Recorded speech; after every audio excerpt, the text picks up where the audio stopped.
This is day 50 with Dorado, and he's getting his teeth done.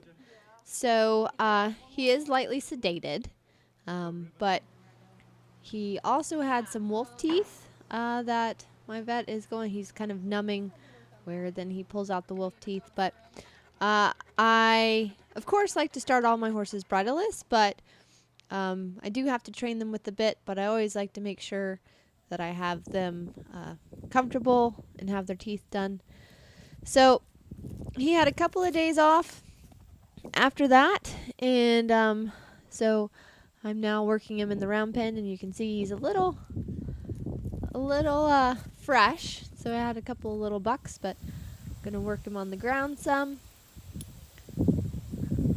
So now I'm just gonna do a little bit of work with the whip, using it over his head, and now I've been practicing kind of smacking the ground.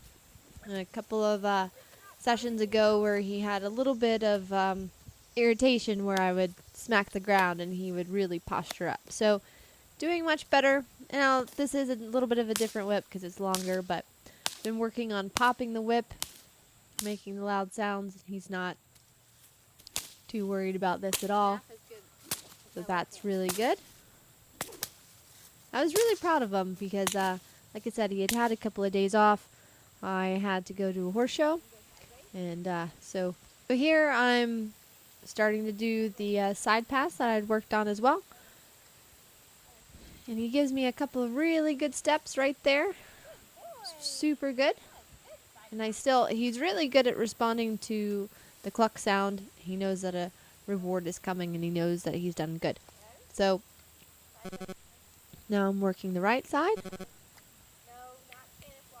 He gets a little frustrated and he'll paw, but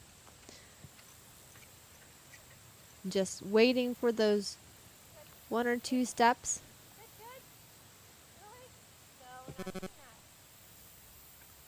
I'm going to ask again.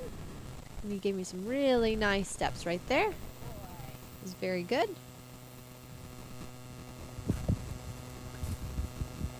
So now I'm actually trying to get him to change directions. You see, kind of bucked up a little bit. So because he's had a couple of days off, I really want to make sure I'm thorough, getting him to be comfortable, moving around, get his energy level kind of right where I want it. And he's pretty easy to read. When he's pretty fresh, he kind of doesn't really listen to the transitions in the beginning, and then he gets really clued in. Like right there, I just said his name, said here, and he hooked right up and came in. So I know I'm getting close to where he's ready for me to get on, and you see he took a deep breath. And so now I've actually taught him to start a little bit of a Spanish walk, which I'll do another video on how I start to teach that. But he was actually so smart, he learned it in one session. And so now I'm starting to teach him to where he starts to reflect what I do. So it's just putting the cue with a part of your body. So working on when I lift a leg, he lifts a leg. And this is a fun little mental break from doing the round pin work, kind of going into the tricks. And so he was lifting his legs up, but I know he can actually do it a little higher. So I'm telling him to touch the stick, and then he got the reward. It was really good. I'm just gonna, that was another really good one.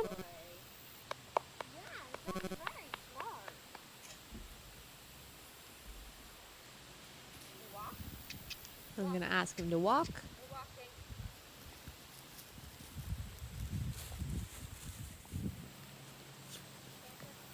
And now he's getting pretty good. Now when I asked for the canter, and just with the smooch sound, he picked up the canter pretty nicely. And now his head's starting to level down. He's starting to relax a little bit. He's asking to come in. So these are all kind of the signs I look for when he's starting to get ready. That was a good coming in. Now working with the whip a little bit at liberty.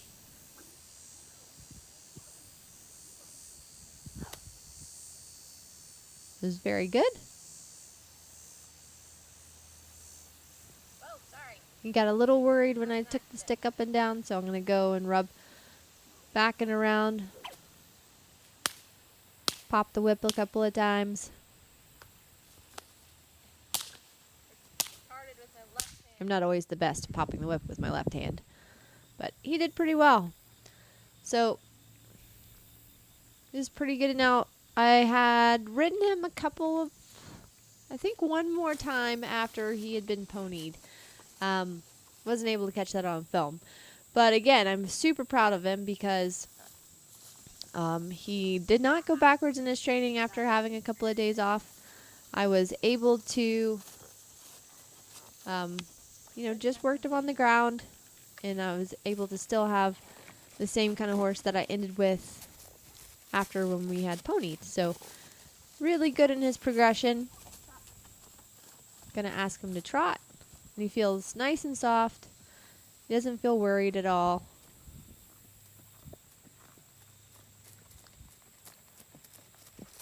Just trying to keep it nice and simple.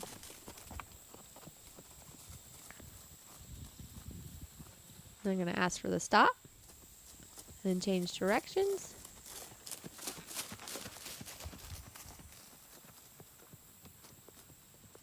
And you see, he naturally wants to frame up, which is really nice. And I just try to make sure I stay soft with my hands.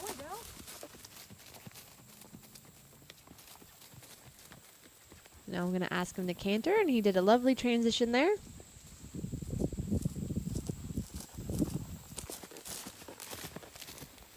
And then I'll ask for the stop. Put my seat, push my feet a little forward. That was really good.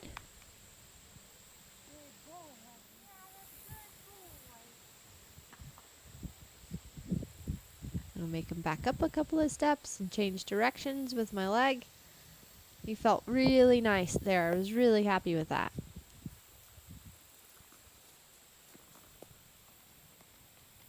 So just rubbing his back end and the front end. I want to be able to move all around him.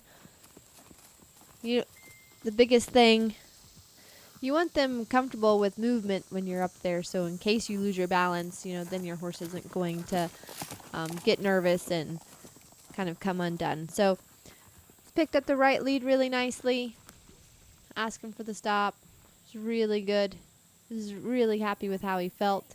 And again, especially after his little couple of days off, and was able to hack him to the barn. He was nice and relaxed. Very happy. And then I even had my husband, he knows about horses, but he's not a horse guy. He's a horse hubby.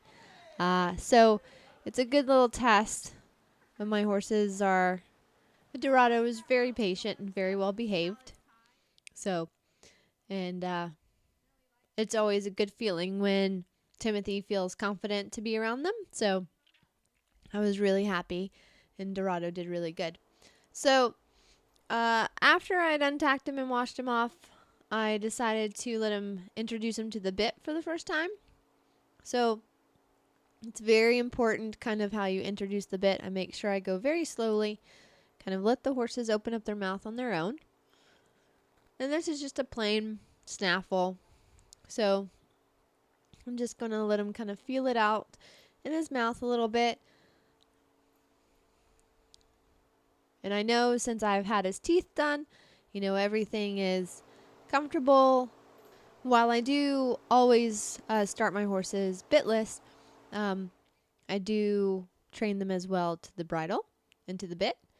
Our competitions, unfortunately, don't allow for bitless for the dressage phases, so but I tried to make it the most comfortable I can for them. So I kind of just letting him hang out with that in his mouth. And I even got a little bit of treats for him so he can learn to kind of manipulate the bit a little bit. And then while he's kind of playing it around in his mouth, I'm going to go and work on picking up his legs and doing some stretches.